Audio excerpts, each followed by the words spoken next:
Hello, welcome again to another cast by the SC Chronicles. As always, Truth here with Mr. Personality himself. RB3K. We got a game here on Steps 4 with SNSD and our good favorite PanDaLoner because we already did a game with them. Yeah, this guy we just thought he was awesome, so we're gonna bring back another replay, and it looks like we got a PVT, a good old-fashioned blow 'em up game.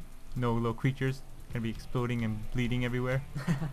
Yeah, the cool thing about PVTs is they always come up with fun matchups, and it's not always you don't have to be afraid of little zerglings coming in and taking a shit on your probes or SCVs. So I personally like this matchup as my favorite. Yeah, I think with the whole PVZ thing, the Colossus just seems to destroy all Zerg players. Unless they can bring that Colossus down, then they'll win. But if those Colossus survive, they just shred apart that army. Yeah. Becomes usually a very boring matchup in my opinion. But looks like we got a good game ahead of us now, and looks like we got a scouting probe heading out really early. I don't know really what it's gonna learn other than maybe cheese. Yeah. What did he get to see? Absolutely not much. Yeah, it's really early, so he'll know that there's no cheese going. Oh no, actually maybe check for that Reaper. That quick Reaper? Yeah, the 10 racks and the quick Reaper? Yeah, possibly. the short rush distance, especially when you're Protoss, getting that really early Reaper rush has ended me a few times, I remember. Yeah. And if you do notice back in PanDaLoner's base, if Truth would take us back, PanDaLoner getting his Supply Depot in the exact same spot as the last game, right in front of his geyser. I guess he likes doing that. Actually seen a lot of players do this. I don't really understand why exactly, but a lot of high level Terran players, they just put it here. Yeah, Maybe someone could leave a comment, tell us why. Alright, let's go back to Protoss here. We got an assimilator coming up, so he's probably going to go for either Warp Gate tech really quickly or go for Stalkers really quickly. I think usually you can go for Stalkers really quickly. You can get the Cybernetics core down. Zealots are not the greatest of all choices against Terran, unless they go for a heavy siege tank mix. Then you gotta spread out those charge blocks and just run them in. Take down that Terran wall. At first. SCV coming in just to kind of poke at things and really annoy the player more than anything. Yeah, but that nerf to its HP is just not as great as it used to be. Before that, SCV with his 60 HP was just devastating. He could take on a whole probe army. Oh no, the probe now with the new charging with shield mechanic. I love that. With harassing with that probe, you know, bring down the shield, run away for a little while, let the shield recharge, and run right back in there. It's the most obnoxious thing you can do in this game. Right. PanDaLoner does have his orbital command, and he has Marauders actually coming up, so not opting to go for Reapers at all. Yeah, maybe he'll push out with his Marauder. I always like the early Marauder push from Terran players. It really puts the heat on those Protoss. Even proxying your first barracks and just sending in the first few Marauders, it does a lot of damage, and sometimes you can end up with the win. Yeah, really quick games. I have lost as Protoss 2 Marauder pushes quite too many times actually.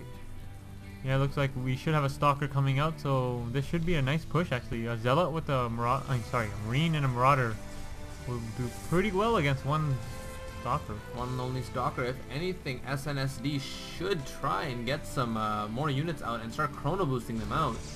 He doesn't really know what's heading up his ramp, but I guess once he sees this, he should notice that a lot more units should be on the way, and he will chrono boost hopefully. He does have the energy, but he's not laying it down. Oh, he's opting to bring his probes off the line. All the probes literally just coming off the line to protect the Nexus and the whole base really. Yeah, the whole scoot and shoot, and now the second Marauder has arrived, so this army is that much more potent. But another Stalker is out, so he will use these probes to save his Stalker, but he's losing a lot of valuable mining time, so we'll see who comes out ahead after this. Look up the income tab. The SCV and probe count are similar, but you know, a lot of his probes aren't doing any work, so if you look at that mineral count, you know, I like how those Stalkers just kind of stood there and watched the probes murder that Marauder. Yeah, the Terran player is really far ahead now with those mules coming down and, you know, not having to pull his workers off the line. He should be in a good spot for his minerals, and looks like he's moving out. I don't know if he really wants to move all the way out, but maybe holding this ramp would be a good idea to get that the high ground advantage.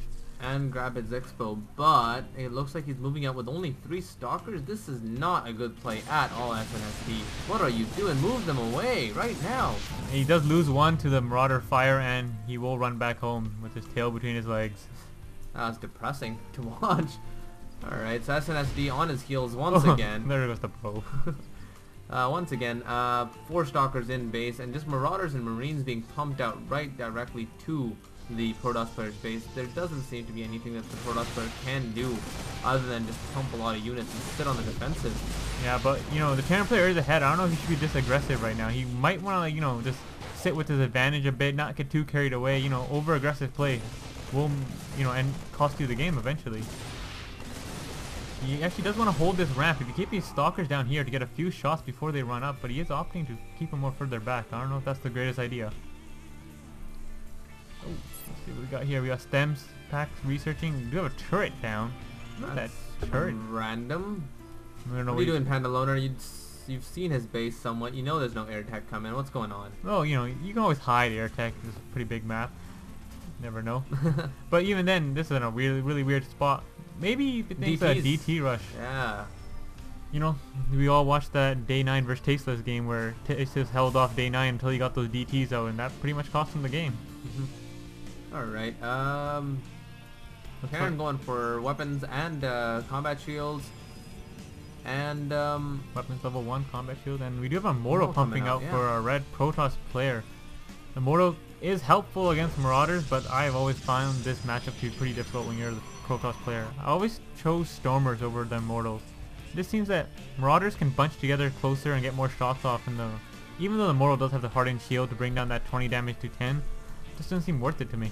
Yeah, it just takes double the shots to kill an Immortal, but when you have a ton of Marauders compared to one Immortal, the Marauders will win. Yeah, and these Marines will also really helpful. With this Medvac and the combat shield, oh, he will not wait for the combat shield. He does have stem though, so that's pretty much all he needs. So this should be a game-ending push. Looks like the armies will meet and clash in the middle like the great forces they are.